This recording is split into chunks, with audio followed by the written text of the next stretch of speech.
আসসালামু আলাইকুম সম্মানিত দর্শক, আজকে আপনাদেরকে দেখাবো একটি স্কার্ট প্লাজো কিভাবে সঠিক নিয়মে কাটিং এবং সেলাই করবেন। যারা একদমই নতুন সেলাই কাজ শিখতে যাচ্ছেন তারা ভিডিওটা মনোযোগ দিয়ে দেখবেন, তাহলে অল্প সময়ের মধ্যে স্কার্ট প্লাজো কাটিং ও সেলাই শিখে নিতে পারবেন। আজকের এই ভিডিওতে দেখাবো কিভাবে একটি স্কার্ট প্লাজোর হাইয়ের মাপ দিবেন এবং কিভাবে গেরের মাপ দিবেন, এ টু জেড এই ভিডিওতে দেখাবো। তাহলে চলেন প্লাজোটি কাটিং ও সেলাই করে দেখাই। তো দেখেন, সবার প্রথমে আমরা কাপড়টাকে এইভাবে ওপেন করে নেব। তো দেখেন, এখানে স্কার্ট প্লাজো কাটার জন্য আপনাদের সর্বনিম্ন 2 গজ 4 গিরা পরিমাণ কাপড় নিতে হবে। 2 গজ 4 গিরার উপরে নিতে পারেন, কিন্তু কম নিলে আপনি স্কার্ট প্লাজো কাটিং করতে পারবেন না। তো দেখেন, আমরা এখানে 2 গজ 4 গিরা কাপড় নিয়েছি। কাপড় নেওয়ার পর এই যে কাপড়টাকে আমরা এইভাবে সমান করে নিয়েছি। এখানে কিন্তু ডবল পাট নিয়েছি। এই দেখেন, এখানে কিন্তু ডবল পাট আমরা নিয়েছি। এইভাবে ডবল পাট নেওয়ার পর আমরা কি করব দেখেন, কাপড়টাকে সুন্দর করে সমান করে নেব সব জায়গায়।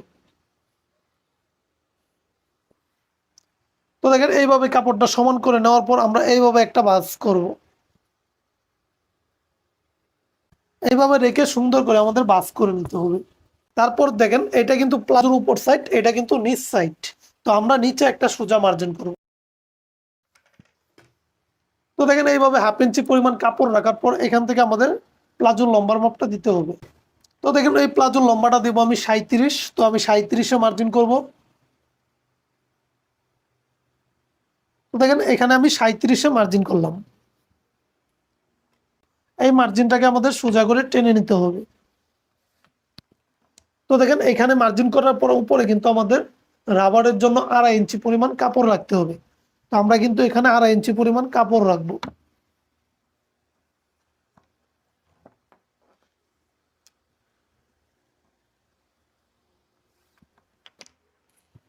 এইভাবে কিন্তু আমরা লম্বার মার্জিনটা করে নিয়েছি। তো দেখেন, এই যে এই মার্জিন থেকে আমাদের এইভাবে ফিতাটা রাখতে হবে। রাখার পর আমাদের হাইয়ের মাপটা দিতে হবে। তো দেখুন, এই প্লাজোটার হাই আমি কিভাবে দেব। তো দেখুন, একটি প্লাজোর হাইয়ের মাপ কিভাবে দেবেন। তো দেখুন, একটি প্লাজোর হাইয়ের মাপ দেওয়ার সঠিক নিয়ম হচ্ছে, আপনি যার জন্য বানাবেন তার জামার বডি কত, তার জামার বডি অনুযায়ী কিন্তু এখানে হাইয়ের মাপ দিতে হয়। তো দেখেন, আমি যার জন্য বানাবো তার জামার বডি 40 বডির জন্য যদি একটি প্লাজো তৈরি করি, আমাদের এখানে হাই দিতে হবে কত, 15 ইঞ্চি নিচে। তো দেখেন, আমি 15 ইঞ্চি নিচে মার্জিন করে নিলাম। এইভাবে কিন্তু আমাদের সোজা মার্জিনটা টেনে নিতে হবে। এইভাবে মার্জিনটা টেনে নেওয়ার পর এখানে আমরা কতটুকু লুজ দিব। তো দেখেন, একটি জামার বডি হিসাবে করে আমরা লুজটা দিব। তো দেখেন, 40 বডির জন্য হলে আমরা 40-এ 4 ভাগ করে 1 ভাগ এখানে দেব।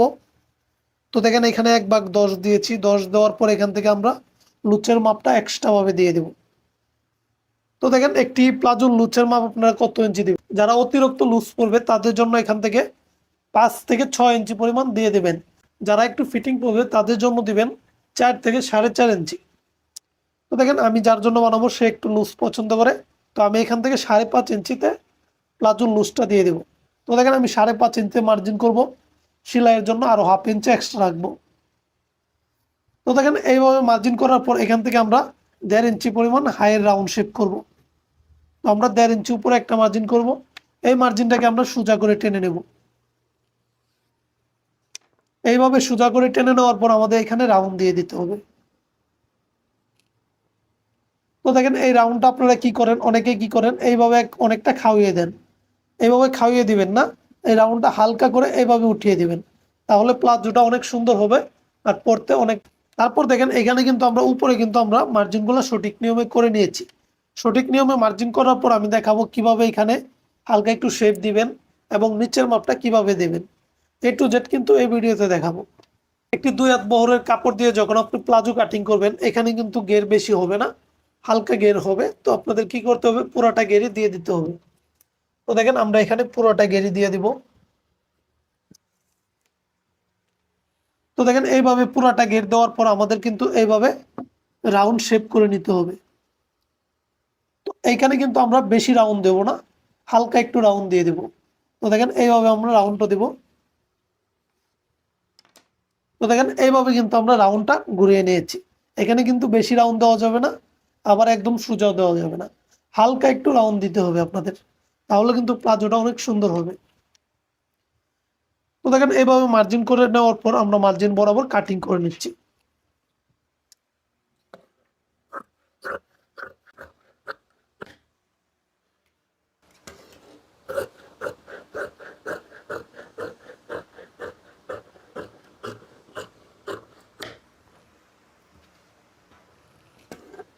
যে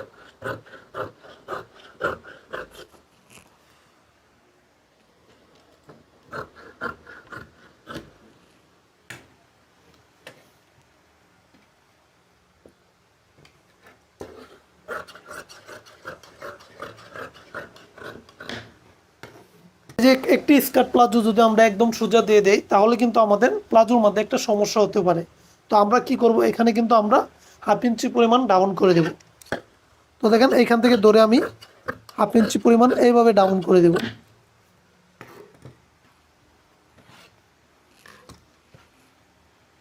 এইভাবে কিন্তু সঠিক নিয়মে একটি প্লাজো কাটিং করে নিতে পারবেন। তো দেখেন একটি প্লাজো কাটিং করার পর কিভাবে সঠিক নিয়মে সেলাই করবেন আজকের এই ভিডিওতে আমি দেখাবো। কিভাবে সঠিক নিয়মে হাইটা জয়েন করবেন এবং এখানে আপনার সাইডটা কিভাবে সঠিক নিয়মে সেলাই করবেন। তো দেখেন আমরা যখন প্লাজো সেলাই করি আমাদের কিন্তু এই সাইডটিকে এখান থেকে কিন্তু আমাদের একটা টান ধরে। এই টানটা কেন ধরে আজকের এই ভিডিওতে আমি দেখাবো। তাহলে চলেন সঠিক নিয়মে কিভাবে একটি স্কার্ট প্লাজো সেলাই করতে হবে, তাহলে চলেন সেলাইটি করে দেখাই।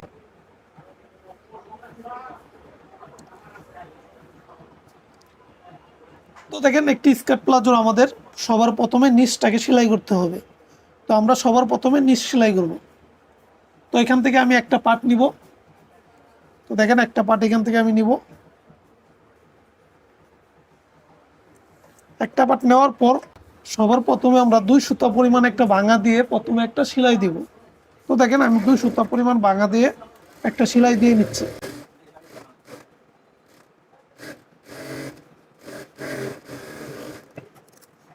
তো দেখেন এইভাবে কিন্তু আমরা 2 সুতা পরিমাণ ভাঙা দিয়ে একটা সেলাই দিয়েছি। তারপর দেখেন আবার 2 সুতা পরিমাণ চওড়া করে আরেকটা সেলাই দেব।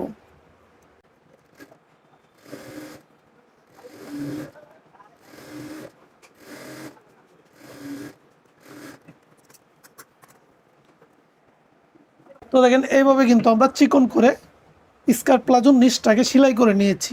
নিচটাকে সেলাই করে নেওয়ার পর এখন আমাদের হাইটা জয়েন দিতে হবে। তো দেখেন একটি পার্ট এইভাবে সেলাই করে নেওয়ার পর দ্বিতীয় পার্টটিও আমাদের একইভাবে কিন্তু সেলাই করতে হবে।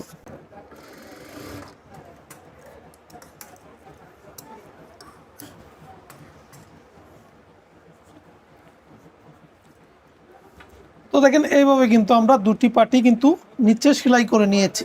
নিচে সেলাই করে নেওয়ার পর দেখেন এখন আমাদের এই যে আমাদের উপরে হাই আছে, আমাদের হাইটা জয়েন দিতে হবে। তো এখন আমরা হাইটা জয়েন দেব। তো তার জন্য দেখেন আমরা পার্টটাকে এইভাবে রাখবো। তো দেখেন এই যে আমরা রেখেছি এটা কিন্তু আমাদের হাইয়ের সাইড। তো এটা কিন্তু বাউ সাইড। এই বাউ সাইডটাকে আমরা উপরের দিকে রাখবো। এই দেখেন বাউ সাইডটাকে উপর দিকে রেখেছি। তারপর আমরা আরেকটা পার্ট নিয়ে যাব।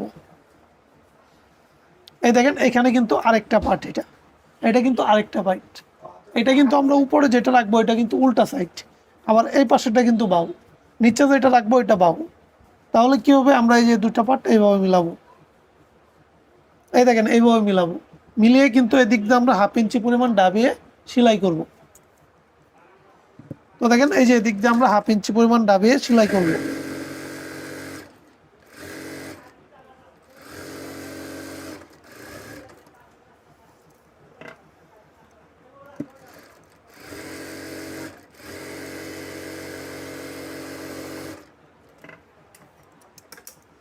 তো দেখেন এইভাবে কিন্তু আমরা 1/2 ইঞ্চি পরিমাণ ডাবিয়ে সেলাই করেছি। তারপর আমাদের আবার অপর সাইডেও কিন্তু আমাদের 1/2 ইঞ্চি পরিমাণ ডাবিয়ে সেলাই করতে হবে। এই দুটাকে আমরা একসাথে মিল করে নিয়েছি। একসাথে মিল করে এটাও 1/2 ইঞ্চি পরিমাণ ডাবিয়ে আমরা সেলাই করব।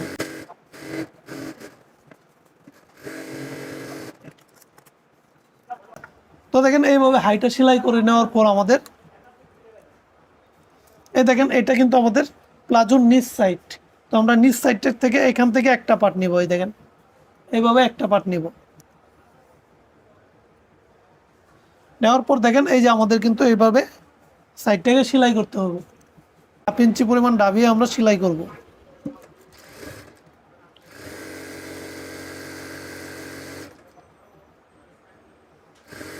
এখানে যে আমরা হাইয়ের সেলাইটা দিয়েছি এই হাইয়ের সেলাই কিন্তু দুইটা একসাথে মিলিয়ে দিতে হবে। তো দেখেন আমরা এই যে এভাবে মিলিয়ে সেলাই করব। তারপর আবার এই পাশের পাটে আমরা আবার সেলাই নিয়ে আসব।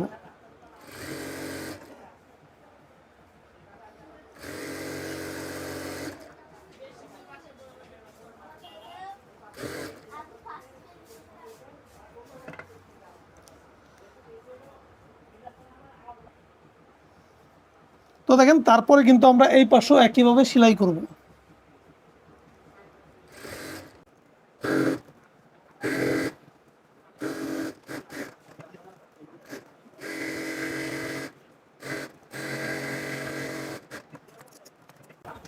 তো দেখেন এইভাবে সেলাই করে নেওয়ার পর আমাদের পাটটাকে উল্টিয়ে নিতে হবে।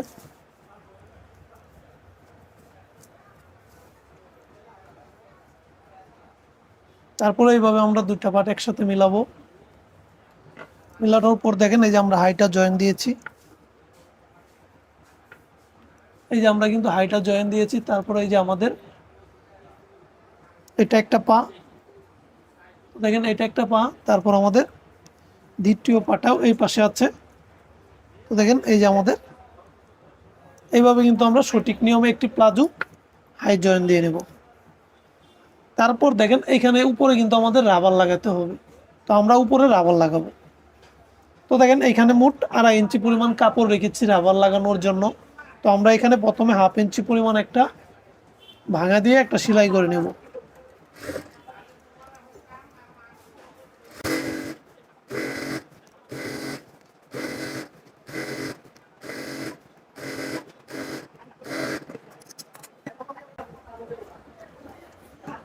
তারপর দেখেন এই অবস্থায় কিন্তু আমরা সেলাইগুলো দিয়ে নিয়েছি। তো দেখেন একটি প্লাজোর মধ্যে আমরা কি হিসাবে রাবার লাগাবো। তো দেখেন একটি প্লাজোর মধ্যে রাবার লাগানোর নিয়ম হচ্ছে, যার জন্য তৈরি করবেন তার জামার বডি অনুযায়ী কিন্তু এখানে রাবারটা কাটিং করতে হবে। তো দেখেন আমি যার জন্য তৈরি করব তার জামার বডি 42, তো 42 ইঞ্চি বডির জন্য যদি আমরা এখানে আমরা 26 ইঞ্চি রাবার কাটিং করব। তো দেখেন এখানে আমি 26 ইঞ্চি রাবার কাটিং করে নেব। এই দেখেন এখানে কিন্তু আমি 26 ইঞ্চি রাবার কাটিং করে নিচ্ছি। যদি 42 বডি হয় 26, যদি 40 বডি হয় তাহলে 25, যদি 39 বডি হয় তাহলে এখানে নেব আমরা 24। মানে বডি যদি 1 ইঞ্চি বাড়ে আপনাদের রাবার কিন্তু 1 ইঞ্চি বাড়িয়ে নিতে হবে। এটার কিন্তু নিয়মটা হচ্ছে এইভাবে। তো অবশ্যই কি করবেন, বডি যখনই 1 ইঞ্চি বাড়বে রাবারও আপনারা 1 ইঞ্চি বাড়িয়ে নেবেন। তো দেখেন এখানে আমি 26 ইঞ্চি রাবার কাটিং করে নিচ্ছি।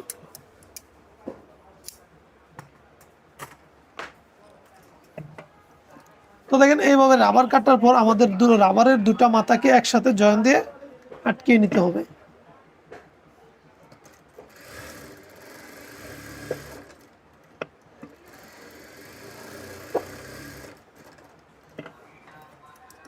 তো দেখেন এইভাবে আটকিয়ে নিয়েছি। এইভাবে আটকিয়ে নেওয়ার পর এই যে দেখেন মার্জিনটা দেখতে পাচ্ছেন, এই মার্জিনের বাহির অংশে আমরা রাবারটা রাখবো। এইভাবে রেখে কিন্তু আমরা এই পাশ দিয়ে সেলাই করব।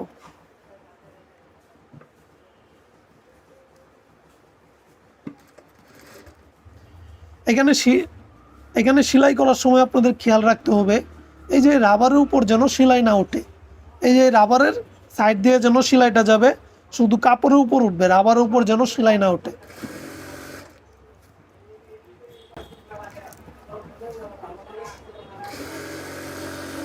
তারপর দেখেন এখান থেকে আপনারা রাবার বের করে নেবেন। এইভাবে রাবার বের করে কিন্তু এটা সেলাই করতে হবে।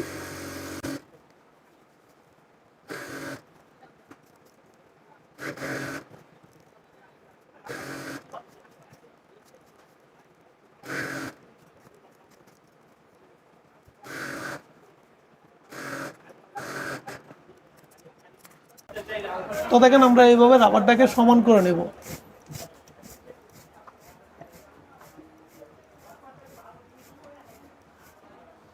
এভাবে সমান করে আপনারা টান দিয়ে দেখবেন যে সব জায়গায় রাবারটা এক মাপে আছে কিনা।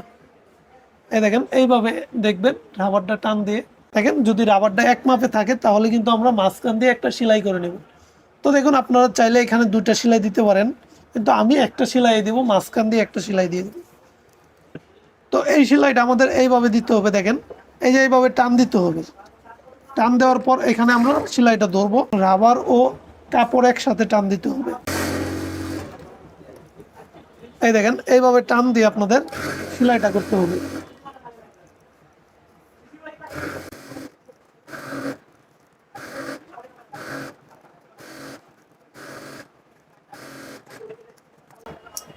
তো দেখেন এইভাবে সেলাইটা দেওয়ার পর আমাদের হাত দিয়ে রাবারটাকে এরকম করে নিতে হবে, তাহলে রাবারটা অনেক সুন্দর ফিনিশিং চলে আসবে। সঠিক নিয়মে কিভাবে একটি স্কার্ট প্লাজো সেলাই করতে হয় আজকের এই ভিডিওতে সঠিক নিয়মে আমি দেখিয়েছি।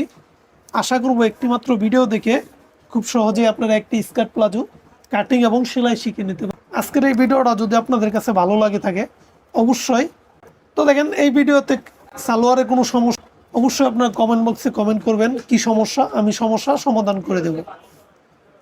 এইভাবে